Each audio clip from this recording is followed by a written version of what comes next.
So hello everybody and welcome back to the vlog.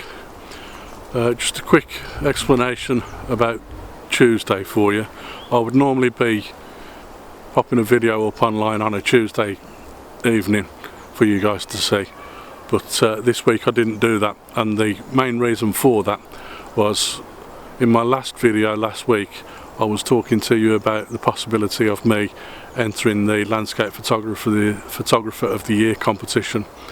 I spent a few days researching that competition and looking into what had to be done to enter it, and I'm glad to tell you that now I have actually entered that competition. The closing date is next week sometime, so my entries are in. I've entered 8 images, and obviously I don't want to show you those images just yet. I don't know how that process is going to go from here on in, whether my images will even be shortlisted, so I'll keep you posted on that in the future. But for now I'm back out in a woodland again, and I'm going to show you a couple of images that I've taken. So my first composition is just behind me, just here. You can see just over my left shoulder, I think. There's a tree just here, and then as I swing round there's another tree further back with a tree lying down just behind it, and there's a little bit of a pathway running towards and around those trees.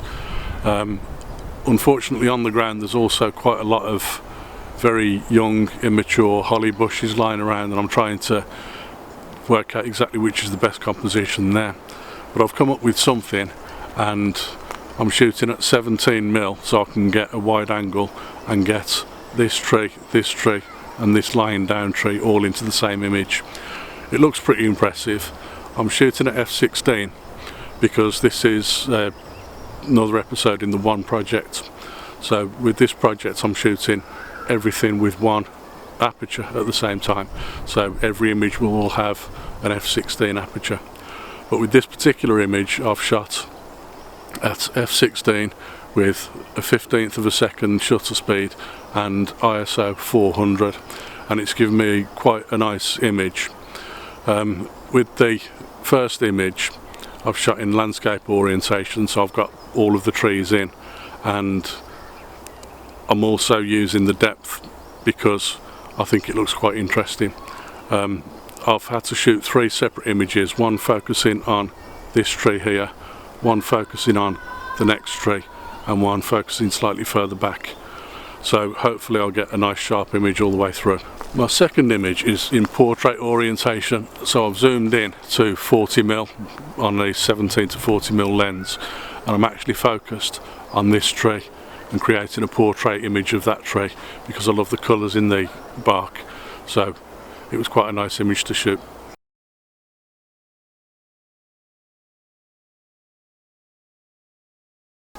With the portrait image I did want to capture quite a high dynamic range within the image, so obviously I've had to shoot at f/16 and then bracket my exposures. So I think I've got one at a 1/15 of a second, one at a 1/30th of a second, and one I think at an 1/8 of a second. So I've got an average and one slightly lighter, one slightly darker, and what that will mean is once I can combine those afterwards in Photoshop, then I'll end up with an image which is got the perfect colour all the way through, hopefully. We'll see how that one works.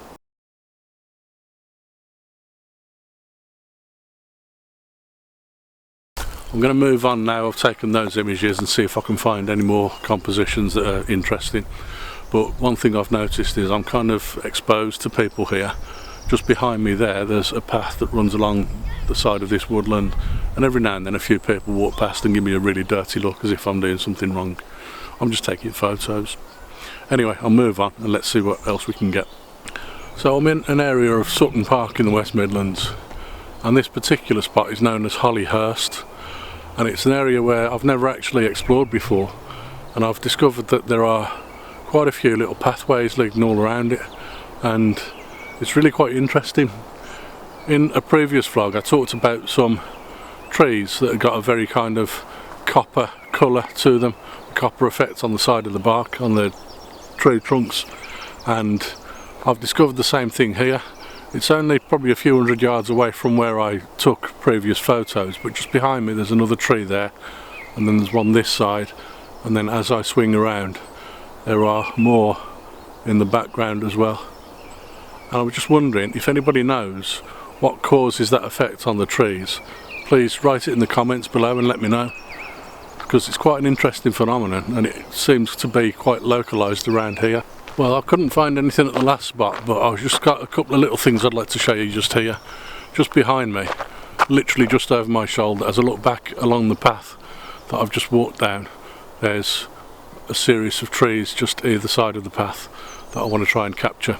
So what I'm going to try and do is set up a composition there, but before I do that, I've also walked a few more yards further down this pathway and I've come across something quite interesting here. I'm just going to swing round now and show you what this is. Just look at this tree lying down behind me, just there, right at the side of the path where I can't really miss it.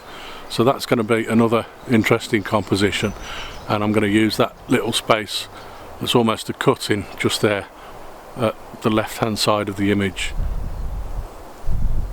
as well as this tree. So I'll make a composition out of that. So I've got two nice interesting compositions here, and I'm going to set up the camera now and capture those.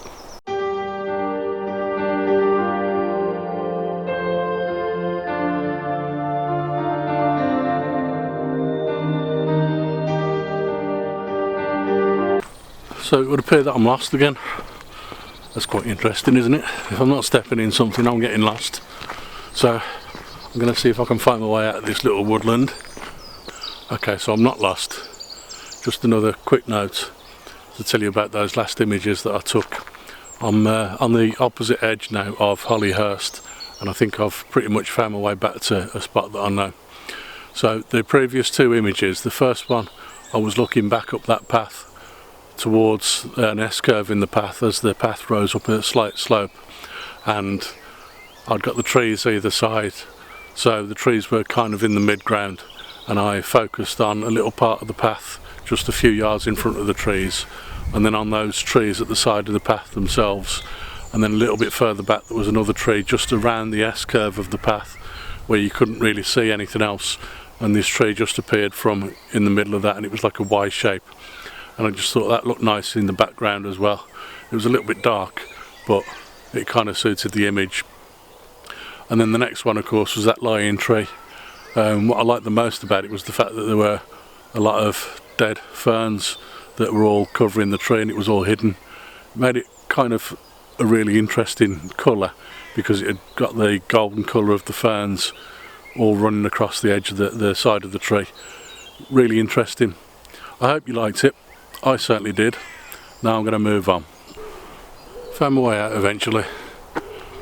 I'm almost back at the gate now, to the entrance to the park, so I'm going to call it a day here. If you've enjoyed this video, you know the drill by now. Like and subscribe. And by the way, I've also left a subscribe playhead button in the bottom right hand corner of the video. Just let me know in the comments box if you can scroll over that and actually subscribe using that button. Cheers, see you again soon.